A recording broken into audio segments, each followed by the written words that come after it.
A Anatel começa hoje a bloquear os sites de casas de apostas que não foram autorizadas a funcionar pelo Ministério da Fazenda. A repórter Vanessa Lima tem mais informações para a gente.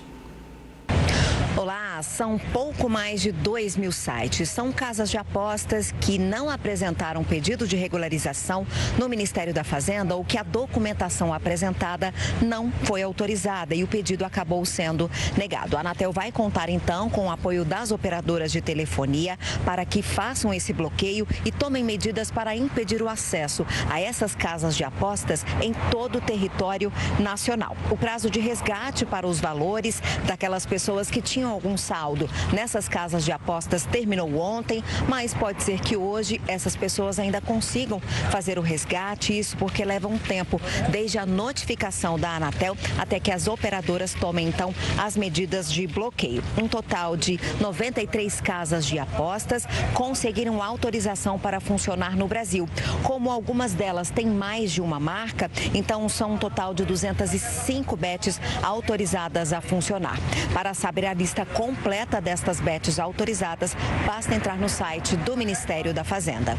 De Brasília, Vanessa Lima, para a Record News.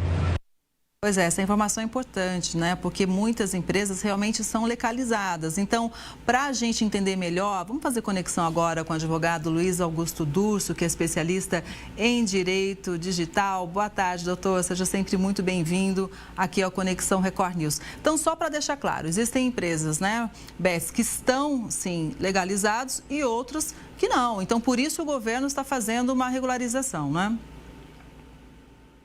Boa tarde, Kelly. Boa tarde a todos que nos acompanham. Sempre um prazer voltar aqui à Conexão Record News. Eu dividiria, Kelly, em 3 hipóteses. Então, a lei hoje no Brasil permite que as bets funcionem desde que essa esteja devidamente cadastrada no Ministério da Fazenda e para o Ministério da Fazenda dar publicidade aos usuários jogadores, eles fizeram uma lista que conta com mais de 200 empresas. Então, todo mundo que quer jogar e quer saber se sua bet está sendo autorizada a funcionar regularmente no país, basta acessar essa lista.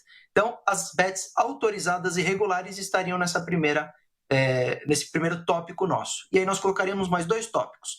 Bets verdadeiras que não foram autorizadas ou não pediram autorização. Estas, mesmo sendo bets que funcionem regularmente, elas não foram autorizadas pelo Ministério da Fazenda e serão banidas, bloqueadas. O acesso do site no Brasil não vai funcionar porque a Anatel está pedindo para as operadoras de conexão impedirem esse acesso. Então, mesmo que o usuário tente acessar, ele não vai conseguir. E é bom a gente colocar uma terceira hipótese nessa lista, que são as bets falsas. E aí são sites que parecem ser bets verdadeiras, mas são criadas por criminosos e mesmo que o jogador ganhe, ele não consegue resgatar o prêmio, porque é tudo estelionato.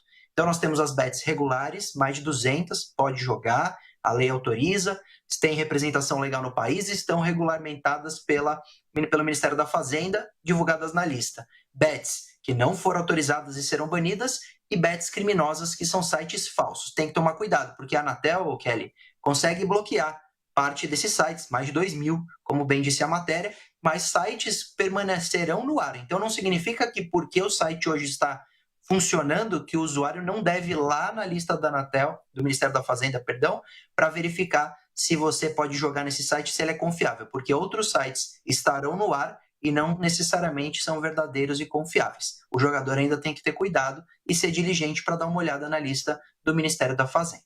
Como existem, sim, bets regularizadas e aprovadas, é muito importante quem for jogar ir lá realmente no site do Ministério da Fazenda para ver realmente em quem pode confiar, não é?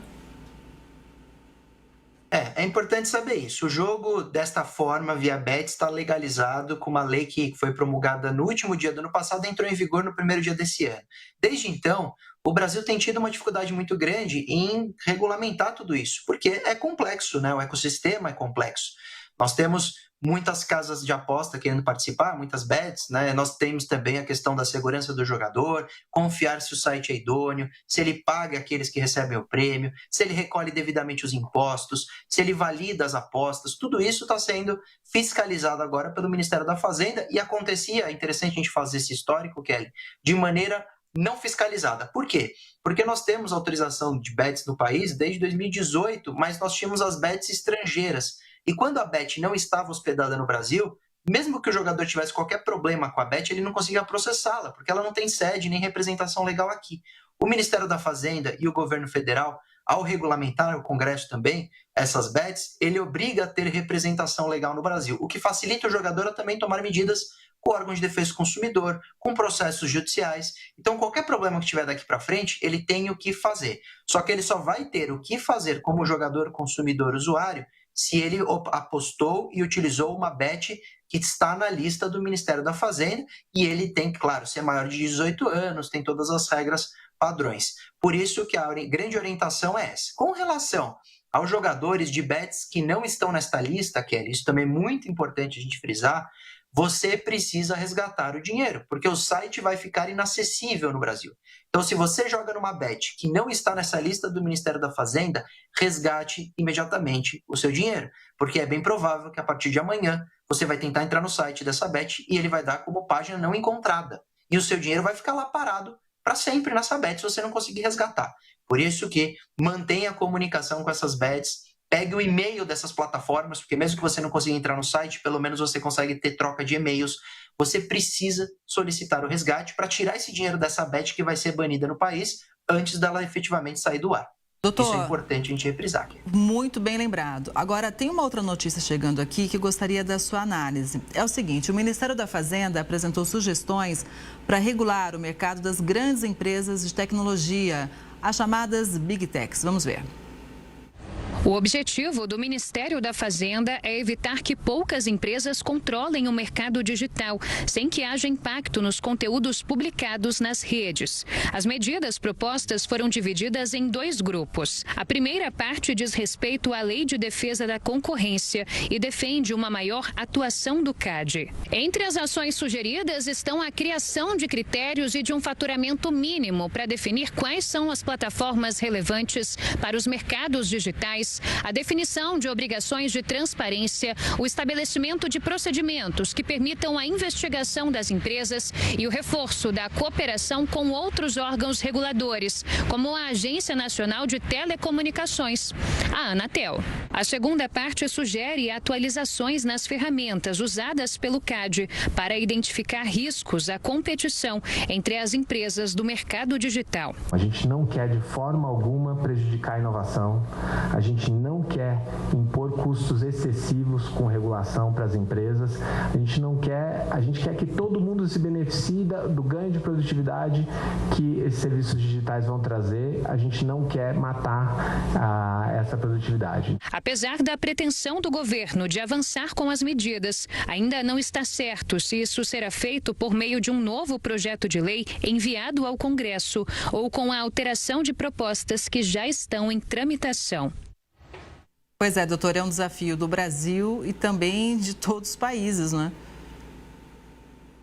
É interessante essa proposta, inclusive envolvendo o CAD, porque até quando a gente repercutiu, inclusive aqui na Record News, aquele dia do apagão cibernético, aconteceu recentemente que uma empresa de tecnologia caiu num update e 30 mil usuários pelo mundo ficaram sem internet, mais de 100 mil voos afetados pelo mundo. Isso deixou muito claro à época como a internet ela é centralizada em poucas empresas, né, que são muito poderosas, e como a gente tem que afastar o monopólio das Big Techs. Lá nos Estados Unidos isso é um tema muito mais vivo do que aqui no Brasil. Lá, inclusive, todas essas Big Techs estão respondendo alguns processos, principalmente a Meta, no sentido de que elas compram a concorrência e manipulam o mercado, porque elas têm todas as concorrentes dentro do seu grupo econômico e são as grandes diretoras de tudo, decidem o futuro das Big Techs como um todo. Por isso que a concorrência, a gente sabe que é muito produtiva, positiva, ajuda o usuário e consumidor. Nós só temos inovações no mercado de competição de serviços e produtos graças à concorrência, mas isso na internet fica muito distante. Eu lembro bem quando a Meta, né, na época era Facebook, sugeriu comprar o Snapchat, aquele outro aplicativo de envio de foto, e a proposta era $1 bilhão. O Snapchat não topou, não vendeu, e no dia seguinte a Meta criou os Stories, que era muito parecido com o Snapchat, fez com que a empresa simplesmente perdesse todo o valor de mercado, ela só copiou ao invés de comprar. Então, esse tipo de conduta, essa ideia de sempre comprar a concorrência, a gente tem que lembrar, se a gente pegar o rol das empresas mais valiosas no mundo, sempre está no top 10 quase todas as Big Techs, essas que dominam o mercado pelo seu poder econômico, que é infinito praticamente. Então, elas compram qualquer empresa que faz qualquer tipo de sucesso ou concorrência. E isso gera um problema, com certeza, de abuso de poder econômico, porque se ela tem dinheiro, ela manda no mercado e você, usuário, é o prejudicado. Você, consumidor, que se prejudica, porque você sempre se submete às decisões dessas plataformas. Ou você aceita o termo de uso, ou você não usa. E se não tem concorrente para você usar, você fica fora desse mercado digital. Então, eu tenho que só aprovar e elogiar esse tipo de iniciativa também no Congresso e na esfera executiva aqui também do Brasil, administrativa e tal, porque nos Estados Unidos isso é uma realidade há algum tempo e no Brasil pouco se fala. O CAD também é um conselho que defende essa questão econômica, né, essa concorrência, e pode ser um órgão também muito diligente no Brasil para gerar algum tipo de equilíbrio nesse mercado digital entre Big Techs, que acaba sendo bastante injusto para as startups. Olha, doutor, eu acho que nós vamos falar muito disso ainda, não é? Porque tem tanta coisa sobre esse assunto que o Brasil vai ter que ainda adotar, e a impressão que eu tenho é que a tecnologia sempre anda na frente, né? A gente corre atrás para tentar se regular, mas, enfim, é um desafio enorme. Muito obrigada, viu, pela análise, é sempre bom te ouvir. Uma boa tarde e até a próxima. Obrigado, Kelly. Prazer falar a você e a todos os telespectadores da Record News. Até a próxima. Até.